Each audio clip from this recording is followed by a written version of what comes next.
Mr. Chairman, I have been and remain a strong advocate for sanctions on Iran. For many years, through Democratic and Republican administrations, I have felt it to be vital to force Iran to pay a price, some price, any price, for its general subversion and state sponsorship of terrorism and, most of all, its nuclear proliferation. Today, we're going to move forward a sanctions bill that I believe will strengthen the Obama administration's ability to conduct effective diplomacy.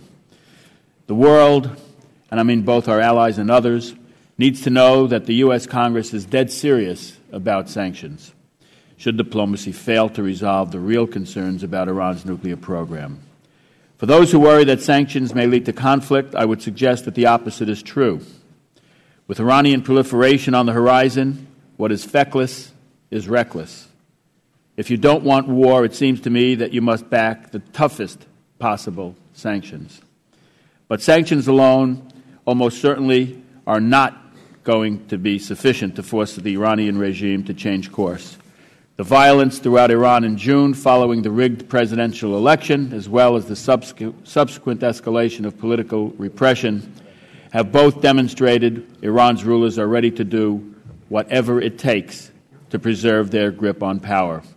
And given the 10 years of sanctions followed by the war against Saddam's Iraq and what hasn't happened to nuclear North Korea, I suspect Iran's thugocracy sees nuclear arms as their ultimate insurance policy. So even as we proceed, as we must, on enhancing our capacity for unilateral sanctions, and even as we continue, as we must, on developing crippling multilateral sanctions that can be applied if diplomacy proves to be ineffectual, we should bear in mind that there may not be any level of sanctions sufficient enough to compel a change in Iran's nuclear program.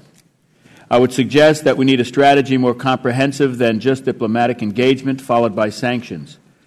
President Obama's support for direct engagement with Iran has already helped to heal a variety of political woes. But by itself, diplomatic engagement still leaves too much initiative in Iranian hands. Likewise, with political and economic sanctions, if the Iranians remain recalcitrant and sanctions are applied, no matter how crippling, and I'd want them to be absolutely suffocating of the regime, the initiative is still left to the Ayatollahs to decide when they've had enough. After bemoaning for years the insufficiency of our leverage over Iran, why have we chosen to ignore Iran's green movement, which so clearly has the Ayatollahs absolutely terrified? Iran is sowing chaos and terror throughout the Middle East. Where's the Truman-like policy of declaring our support for any nation trying to remain free from Iranian threats? We do need to pursue engagement, and we do need to have sanctions ready in case it fails. But we also need a policy that supports the democratic movement within Iran, that strengthens our abilities to resist Iranian subversion, that enhances our political and military coordination within the Persian Gulf, that makes clear to all nations the political support for Iran will come at a price in their relations to the United States. If we don't come up with a comprehensive policy, one that applies pressure to Iran across the board, I suspect President Obama is soon going to have to decide whether an Iranian nuclear weapons is truly unacceptable in the full meaning of the word and with full knowledge of what that really means.